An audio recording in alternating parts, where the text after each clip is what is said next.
हिम्मत है हमारी परवाज़ में लाए कमी? किसकी हिम्मत है हमारी परवाज़ में लाए कमी? हम परवाज़ों से नहीं हौसलों से उड़ा करते हैं। हम परवाज़ों से नहीं हौसलों से उड़ा करते हैं। हाय नाज़रीन, आप तमाम को जो रिजॉइस टीवी का ये प्रोग्राम देख रहे हैं, मेरी तरफ से खुशामदीद। आज का जो प्रोग्राम हम करने जा रहे हैं वो 6 सितंबर के मुतालिक है, जिसे यौम दिफा भी कहा जाता है। मेरे अजीज़ों, मैं आपको थोड़ा सा बताना चाहूँगा कि यौम दिफा का मतलब क्या है।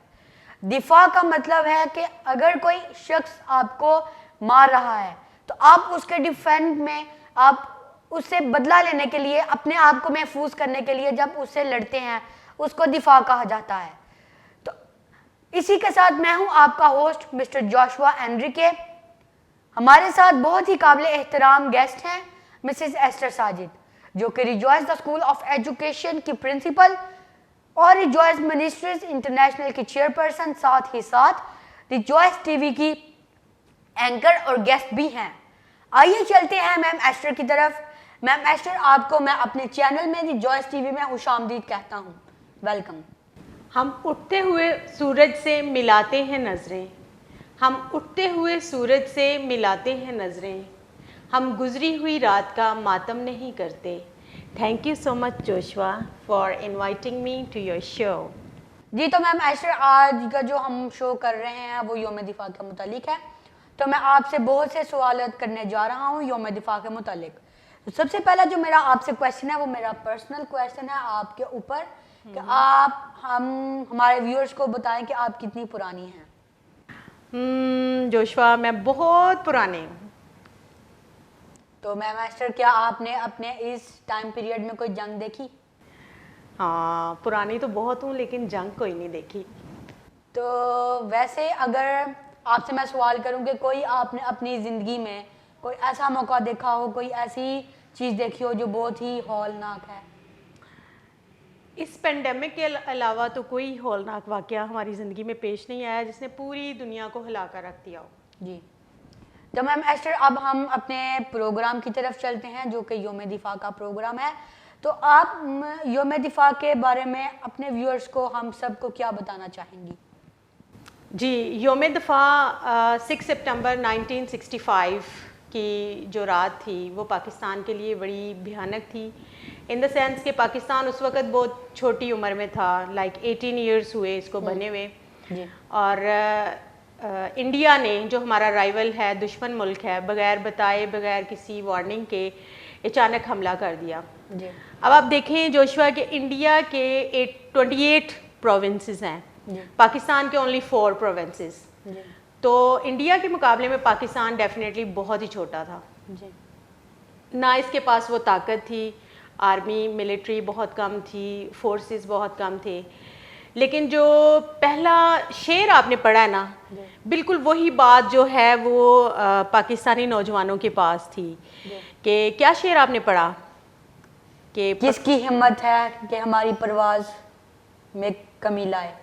हम परवाज़ों से नहीं हौसलों से लड़ा करते हैं। जी बिल्कुल, वेरी गुड, वेल डन। आपने बड़ी ज़बरदस्त बात कही कि नौजवान जो पाकिस्तानी थे, जो मिलिट्री पाकिस्तान की थी, उन्होंने परवाज़ों से नहीं, उन्होंने हौसलों से जंग की। जब अचानक से हमला हुआ तो इधर से जो दिफा था वो पूरी हिम्मत से हो रहा था, और उसमें सभी जो थे आर्मी और बर्री और बहरी, ये सारी फ़ौजें बड़ी एक्टिव थीं और इन्होंने बड़ा अच्छा दिफा किया। तो मैम, मैं आपसे एक और सवाल करना चाहूँगा कि कोई इस मौके पर कोई ऐसा मसीही फ़ौजी जिसने अपना किरदार अदा किया?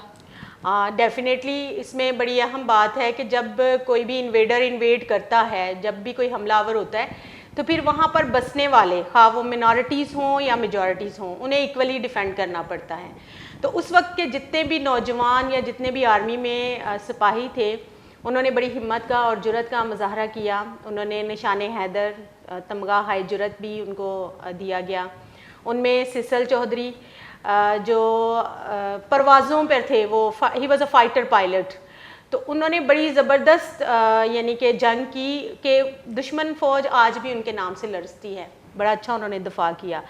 उनके साथ रफ़ीकी साहब थे और यूनस थे, ये दोनों शहीद हो गए। सिसल चौधरी गाजी ठहरे। ये लड़कर वापस आ गए।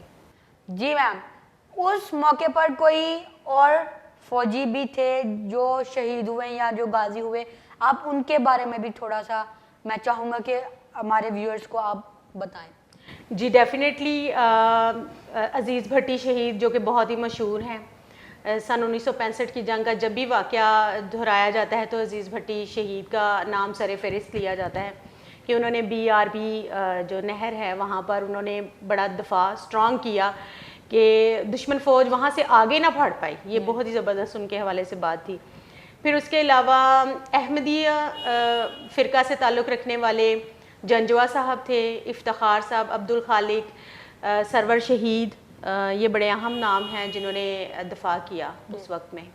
जी मैम, तो उस वक्त में कोई ऐसा मौका था, कोई ऐसा वाक़या था जिसने उन जवानों के खून को गरमा दिया? डेफिनेटली जो आपने बात की थी ना कि परवाज़ों और हौसलों की, तो हौसले बुलंद अल्फाज से ही होते हैं और वो बड़े अच्छे अल्फाज जो गाए गए उस वक्त के गायकों ने, नगमा परदाजों ने इस अमल में काफ़ी काम सर अंजाम दिया। उस वक्त की शायरी जो लिखी गई, ख़ासकर ए पुत्र हटाते नहीं विकदे, ये बड़ा ही कह लें कि रुला देने वाला एक गीत नगमा था जो गाया गया। इससे ना सिर्फ कौम की माएँ, उसमें नर्सिस आ जाती हैं, डॉक्टर्स आ जाते हैं जिन्होंने ज़ख्मियों की तीमारदारी की, इसमें पूरी कौम ही शामिल थी नगमा साजी नगमों की वजह से।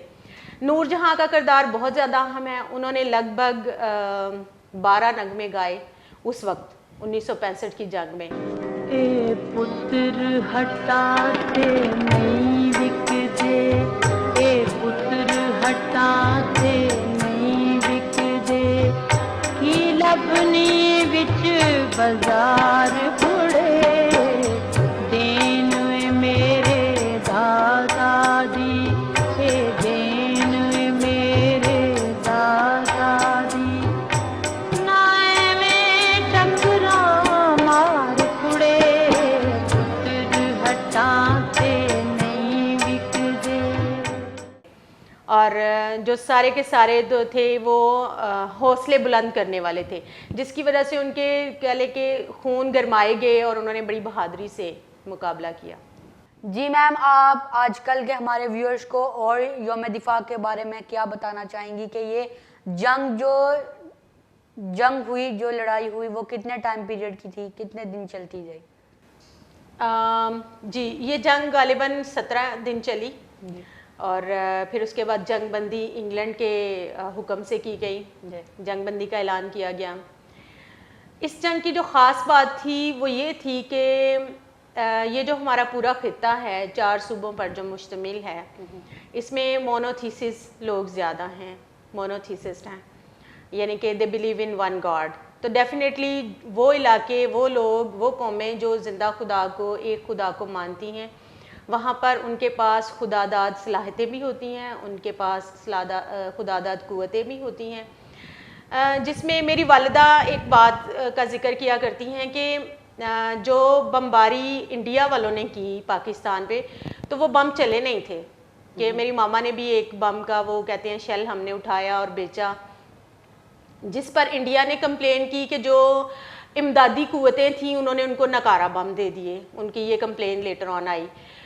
लेकिन जो फ़ौजी उस वक्त इंडिया के पकड़े गए, जंग के दौरान कुछ फ़ौजी कैदी भी हो जाते हैं, तो वो जो कैदी थे उन्होंने फिर एक चीज़ का इंकशाफ किया जो सबके लिए बड़ी हैरानकुन थी। उन्होंने कहा कि जब हम बमबार्ड करते थे, हम बमबारी करते थे, तो हमने देखा कि नीचे कोई घोड़ों वाली फ़ौज है जो इनके बम्स जो हैं वो कैच कर लेती हैं।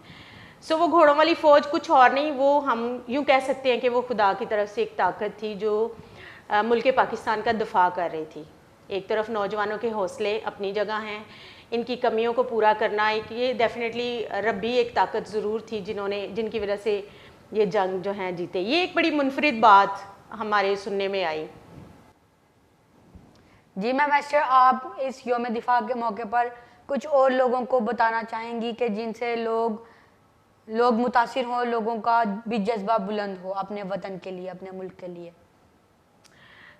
बिल्कुल, एक बात तो ये कहना चाहूँगी कि जितने आपके पास बुज़ुर्ग हैं जो इंडो पाक के टाइम के हैं, जिनकी एजेस लाइक 85, 73, पाकिस्तान की उम्र इस वक्त 73 है, तो जितने लोग 73 इयर्स ओल्ड हैं, 80 इयर्स ओल्ड हैं, आप उनके पास ज़रूर बैठें, यानी कि घर में आपके बुज़ुर्ग हैं तो उनसे ज़रूर मुलाकात करें, उनसे पूछें कि उन्होंने ये जंगें कैसे देखी और दिफा कैसे हुए, पाकिस्तानी कौम में और दूसरी में क्या फ़र्क है, फिर उस वक्त की प्रॉब्लम्स क्या थी, बिजली नहीं होती थी, फिर जो भी उनके प्रॉब्लम्स थे वो उनसे सुने, ज़रूर सीखें, ज़िंदगी गुजारने के बेहतर तरीके वो आज के नस्ल को बता सकते हैं। जी बहुत खूब मैम, हमें बहुत अच्छा लगा कि हमने आपको अपने इस चैनल में, अपने इस टीवी में बुलाया और आपने बहुत सी इंफॉर्मेटिव बातें हमारे नौजवानों को, आजकल की यूथ को बताई, हमारे साथ शेयर की। मुझे ज़ाती तौर पर बहुत अच्छा लगा कि मेरे भी नॉलेज में एक इजाफ़ा हो गया है यौम दिफा के बारे में। मैं इतना नहीं जानता था, लेकिन चलें, अच्छा मौका था कि हमने आपके साथ अपना वक्त गुजारा। Thank you. तो इसी के साथ हम आपसे इजाज़त चाहेंगे।